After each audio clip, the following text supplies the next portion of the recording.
우선은 저희 첫 번째 헤드라인부터 열어보고요. 바로 이야기 한번 나눠보겠습니다. 첫 번째 헤드라인 바로 한번 살펴보겠습니다. 마이크론 실적이 비상사태입니다. 사실 우리가 컨센 자체는 상회했는데 시장의 반응은 너무 다르더라고요. 한번 풀어주시면 좋을 것 같습니다. 네, 일단은 실적 자체는 뭐 예상치를 상회하는 실적을 이번에 보이기는 했지만 가이던스에서 역시나 좀 좋지 않은 모습들을 보여줬습니다. 사실 이 가이던스가 어떻게 보면은 가장 중요한 부분이고 최근에 반도체 시장이 AI 시장의 성장 모멘텀이 지금 2023년부터 시작이 되었기 때문에 처음에는 가이던스보다도 그냥 지금 당장의 매출이 어떤가에 시장에 초점이 맞춰졌지만 시간이 흐를수록 이제는 가이던스의 결과값에 좀 더 시장의 관심도가 높아진 상황이었는데요. 가이던스가 좋지 못했습니다. 그러다 보니까 마이크론이 시간 외에서 급락을 하게 되었고 이제 반도체 풍향계라고 해서 이제 마이크론의 실적 발표가 가장 먼저 나오기 때문에 맞아요. 항상 디램 쪽, 특히 레거시 쪽의 이제 흐름들을 좀 우리가 파악하는 데 도움이 되는데 이번에도 역시 디램 쪽은 좋지 못했습니다. 범용 쪽 좋지 못했고요. 여전히 수요 부진 현상에 좀 시달리고 있는 모습인데 다행히도 HBM 쪽으로는 좀 긍정적인 전망들을 내놓았어요. HBM 시장이 결과론적으로는 더욱더 커질 시장이고 근데 여기서 우리가 또 하나 중요하게 봐야 되는 포인트는 예전까지만 하더라도 마이크론의 몸집이나 여러 가지 기술적인 측면들이 SK 하이닉스 대비해서 굉장히 격차가 많이 벌어져 있던 상황이기 때문에 그냥 그러면 HBM 시장이 커질까 안 커질까 정도로만 봤지만 이제는 경쟁 구도로 또 보기 때문에 만약에 마이크론이 이렇게 어느 정도 치고 올라온 상황에서 기술적으로 SK 하이닉스를 뭐 따라잡는다는 게 당장은 힘들긴 하겠지만 분명히 삼성전자보다는 지금 속도가 빠르거든요. 그렇기 때문에 이와 관련돼서 주가 흐름이 예전에는 단면적으로 범용 반도체 그리고 HBM 시장 자체가 커질까 안 커질까를 본다라고 했다면 지금은 범용 반도체 그리고 HBM 시장 안에서 그 파일을 어떻게 나눠 먹을까에 대한 부분들에 좀 더 집중을 하지 않았나라고 생각이 들고요. HBM 시장 자체로는 커진다라고 얘기를 했어요. 네. 더 커질 것이다. 그 안에서 우리의 역할 또한 굉장히 커질 것이다 이야기를 했기 때문에 이 부분들이 결국에 오늘 SK 하이닉스와 그리고 삼성전자를 끌어내리는 두 가지의 요인으로 같이 좀 작용이 되지 않았나라는 의견을 드리고 싶습니다. 사실상 오늘의 하락 같은 경우에는 우리 국내 반도체 HBM 기업들에 관한 경쟁력이 조금 약화될 수도 있겠다라는 우려감에서 나오는 것 같습니다. 그렇다면은 오늘 하이닉스 쪽에서 특히나 좀 하락이 크거든요. 삼성전자도 마찬가지지만 하방 지지력은 없을까요? 제 생각에는 이미 주가는 악재는 반영된 것 같은데 정말 끝모르게 하락하는 것 같습니다. 이제 최근에 얘기가 나왔던 부분이 그래도 조금은 반등이 나오다 보니까 우리가 알만한 악재는 시장에서 다 노출이 이미 되었고 네. 그 부분에 있어서 어느 정도는 가격적인 메리트에 대해서 좀 매력도를 느낄 수 있다라는 그런 이야기가 나왔는데 오늘 마이크론의 실적 발표도 중요하긴 했지만 사실 FOMC도 저는 한몫을 했다라고 봐요. 그 안에서 우리가 자세히 좀 살펴보면 뭐 점도표도 4회 우리가 인하를 예측할 수 있었지만 2회 전망되는 그런 점도표의 결과값이 나왔죠. 이 부분 우리가 알고 있긴 했지만 지금 트럼프 정부가 집권을 하게 됐을 때 물가 상승, 인플레 상승에 대한 우려가 확실히 파월의 발언 속에서도 있어요. 굉장히 네. 걱정하는 듯한 이런 이야기들이 나왔는데 그 부분의 큰 그림으로 봤을 땐 결국에 관세라든지 이런 부분들이 어떻게 진행될지 모르는 그런 불확실성적인 요소들이 분명히 담겨 있는 부분이고 반도체 같은 경우에 우리가 관세 우려에 대해서도 사실 자유로울 수는 없다 보니까 그 부분이 뭐 다시 재부각이 되었다라기보다 그래, 반도체는 재료 노출은 맞기는 하지만 트럼프 정부가 집권을 하게 됐을 때 혹시라도 가져갈 수 있는 우려감에 대해서 재점화가 또 되면서 투자자들의 심리를 좀 악화시켰다라고 할 수가 있을 것 같고요.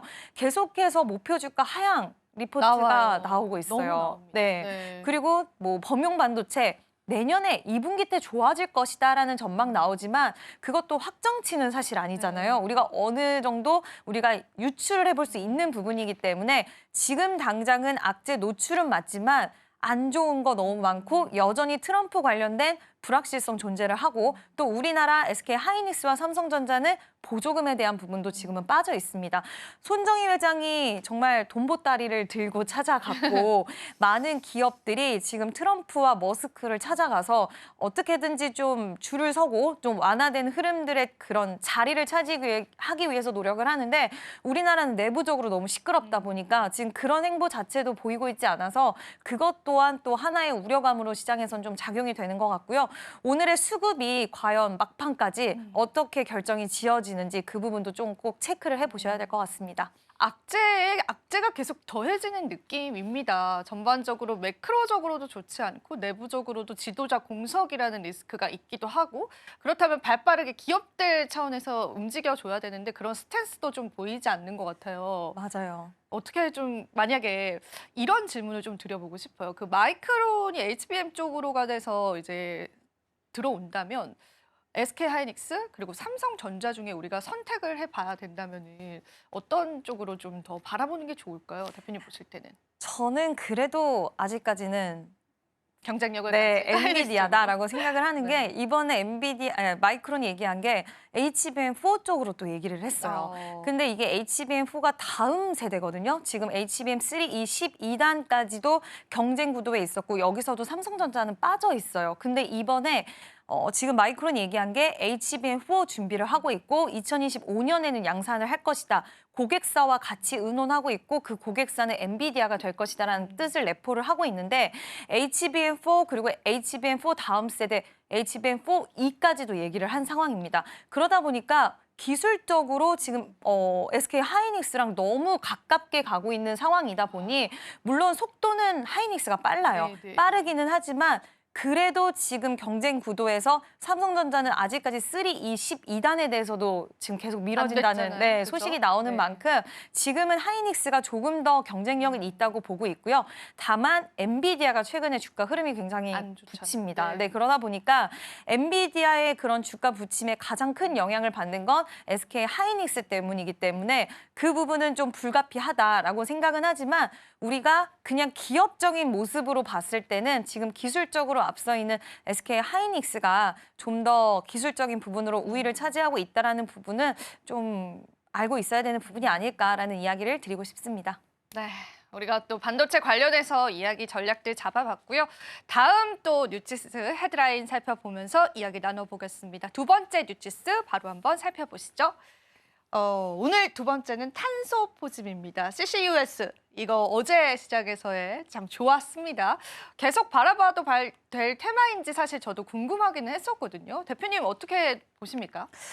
사실 이제 일론 머스크와 트럼프가 어떤 이야기를 하면 그게 트렌드가 되고 맞아요. 그 산업에 대한 중요도가 굉장히 좀 올라갈 수밖에 없는데 이 CCUS 같은 경우에 탄소 포집, 네. 활용까지 하는 부분이기 때문에 어떻게 보면은 지금 시대 흐름과 좀 맞나? 그리고 이게 바이든 행정부에서 만들었던 부분이기 때문에 IRA 관련돼서 이제 폐기에 대한 부분들이 트럼프가 당선되면 당연한 수순이다라는 이야기가 있었는데 이번에 또 되게 이례적인 부분이 우리는 폐기 안 할 수 있다라는 이야기가 나오고 있고 시장에서는 이게 행정부가 바뀐다 하더라도 이 시장에 대해서는 오히려 더 성장할 수 있겠구나라는 그런 확신들을 좀 실어주고 있는 상황인데요. 그 안에서 머스크 같은 경우에도 나도 탄소 포집 관련돼서 지지한다. 이거는 꼭 필요한데 갑작스럽게 에너지에 대한 변화를 주기보다는 우리가 이미 하고 있는 화석연료에 대해서 사용을 하면서 이거를 더 완화시킬 수 있는 가장 우리가 지금 요즘 시대에 떠오르는 게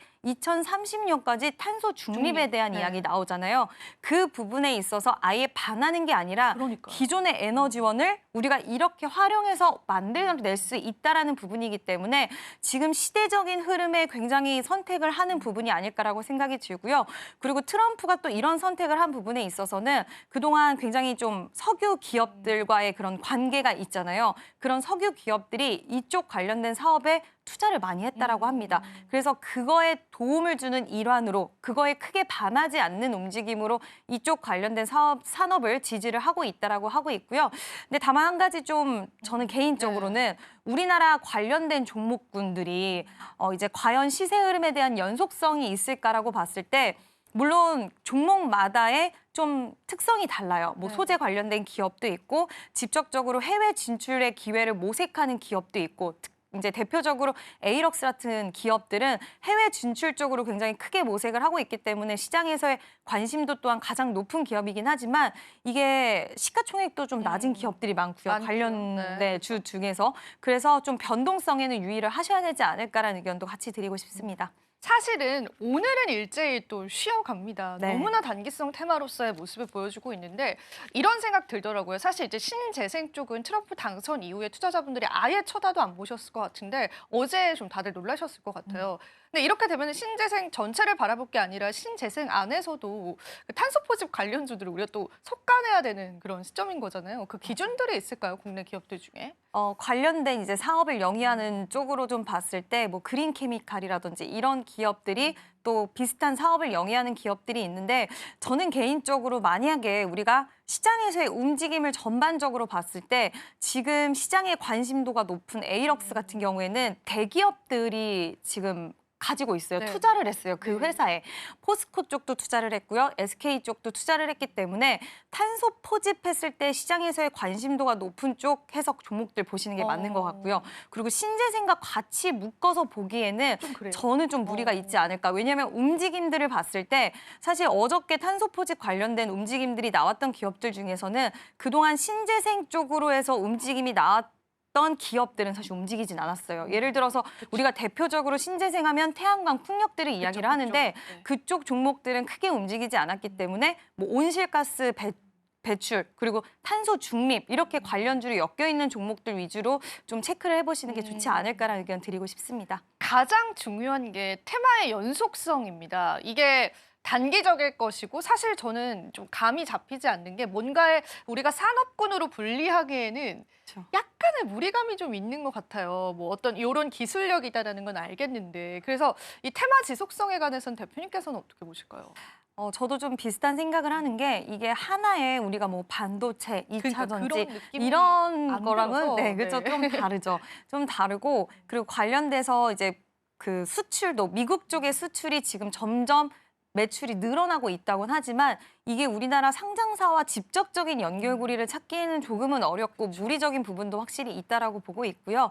그러니까 이 시장 자체가 커지고 있고 그리고 트럼프도 역시 마찬가지로 화석 연료에 대해서 지지를 하고 있지만 결국엔 탄소 중립으로 시장의 방향성 자체가 유지되고 있다라는 이런 방향적인 부분들을 여기선 체크를 해볼 수는 있겠지만 그러니까 예의주시를 해야 되는 부분이지 우리가 하나의 산업으로 이쪽 관련돼서 지속적으로 뭐 장기적으로 보실 분들은 또 모르겠지만 그게 아니라고 한다면 우리나라에서는 약간 일시 테마성으로 움직일 가능성이 크지 않을까라고 보고 있습니다. 지금 바로 구독을 눌러보세요. 실시간 경제 뉴스, 투자 전문가들의 다양한 시황과 정확한 분석, 또 알찬 투자 정보까지 신뢰할 수 있는 저희 서울경제TV와 함께하세요.